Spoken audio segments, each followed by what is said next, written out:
मणं वरुणक सोममश्विना सरस्वतीना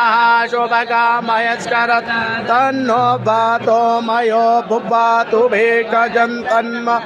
पृथ्वी तत्पिताद्यौ औ तत्ग्रावाणः सोमसुतो मयो भुवतरस्ति शृणुतं दिष्ण्याजो वाम्मातमेशानं जगत्सुधादित्यन्ये